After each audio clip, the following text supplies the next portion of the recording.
From 2008 to 2009, I cycled roughly 18,000 kilometres between Australia and Denmark.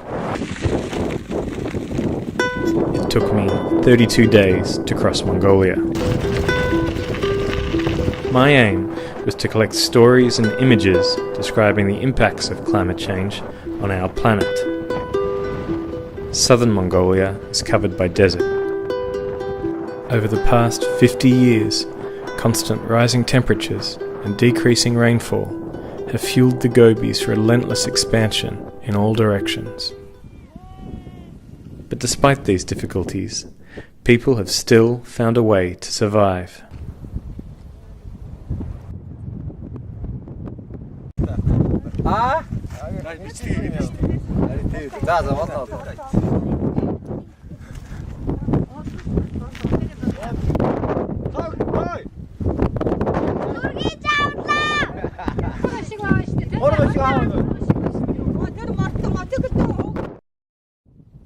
The Gobi Desert is beautiful. It's amazing being out here alone. But I haven't prepared properly. I thought it'd be more developed than this.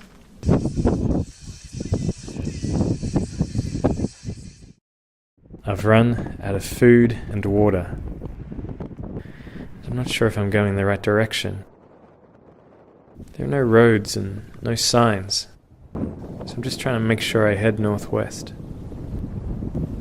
I hope I can get to a town soon.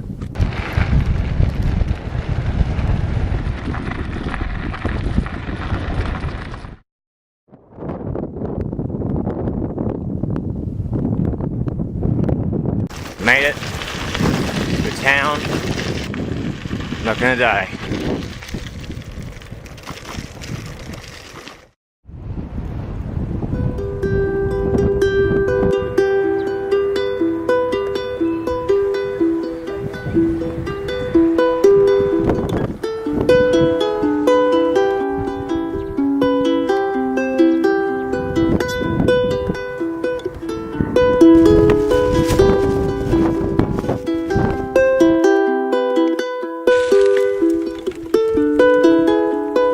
After my experience in the Gobi, I'm going to try to do what the Mongolians do and pay homage to the travel gods.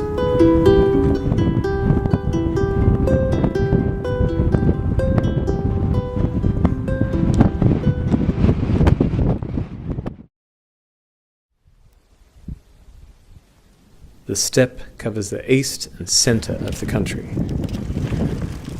It is here that the traditional way of life is most evident.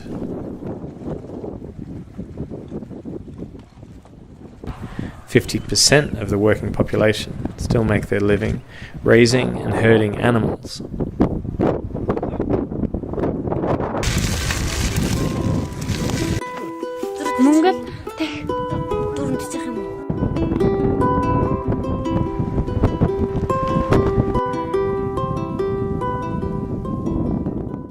Back there probably about 5-10 k's, I was sure I was lost. It's really easy, I think, to get lost in Mongolia because there are no proper roads, just like a whole bunch of tyre tracks. There's no signs, and the tyre tracks go in all kinds of directions, so it's really hard to know at any one point where you are and if you're on the right road. And my compass is cheap and crap, and it's not much help. I'm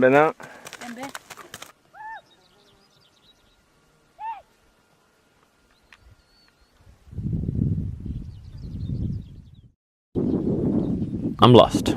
Lost my sunglasses. I lost one cycling glove. One of the guys decided to help, and he was on a horse and I was on a bike, and he took us through lots of places where you can't cycle. I was pushing the bike through really long grass and up really steep hills. I haven't had a wash in 3 days. I'm covered in sunburn. Everything else is good. I've got food. I've got, I think, enough water.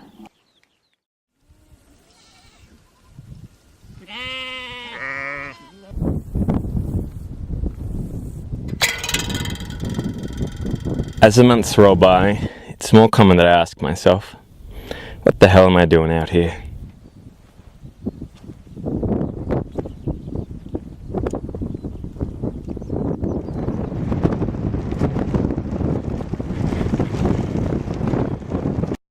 I have a major problem. My right knee, which has been painful while cycling for about the past 3 months, is now very painful, and I don't know what to do.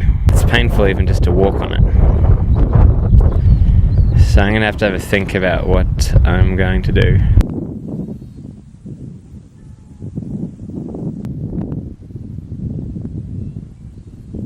My knee is still pretty fucked up.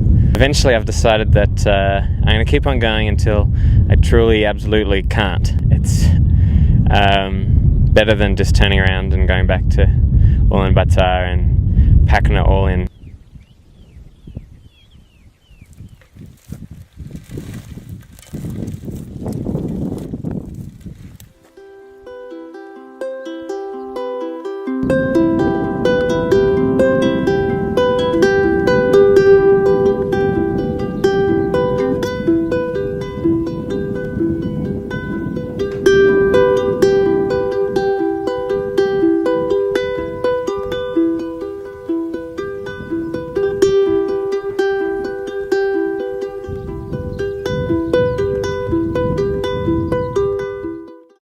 I finally made it back to the main highway. This is the main highway over here.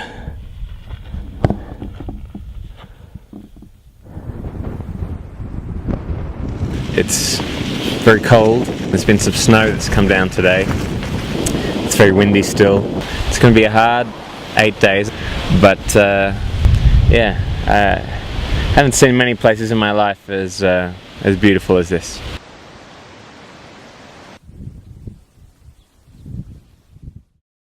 In the west of the country begins a high mountain range that I intend to follow on into Russia and then Kazakhstan.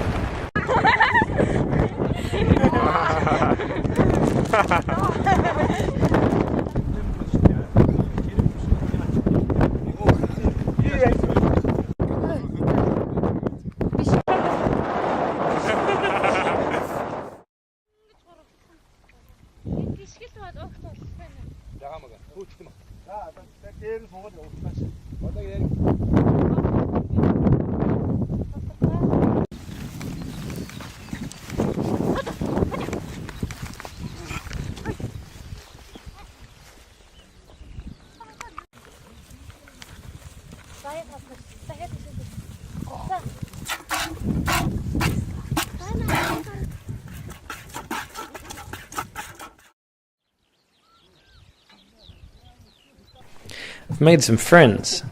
We can't speak the same language, but seem to get along pretty well. I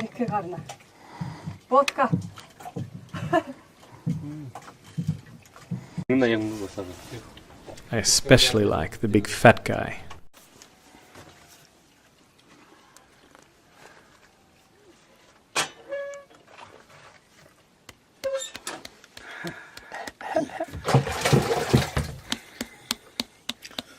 Okay. Very good. Hey, hand je hoog! Hand je hoog! Kijk, ik wacht dit. Oh, het is niet steeds komst. Hoe is het hard Mongol?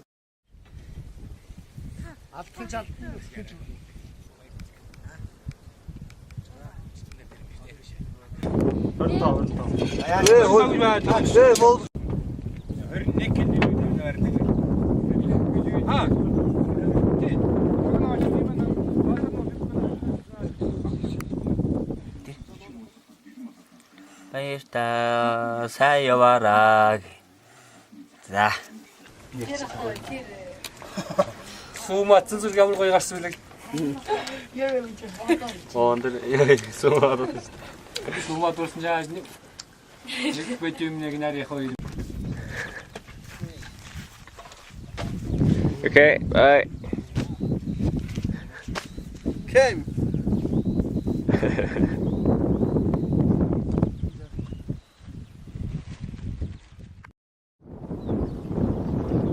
You can see the impacts of a changing climate when you travel through this country.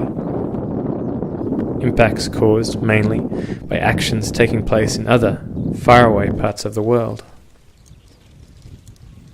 But you also see solutions.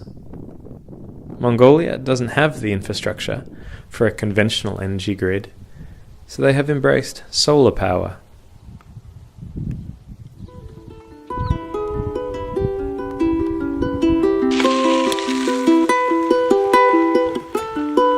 My experience here has been the most significant of my life.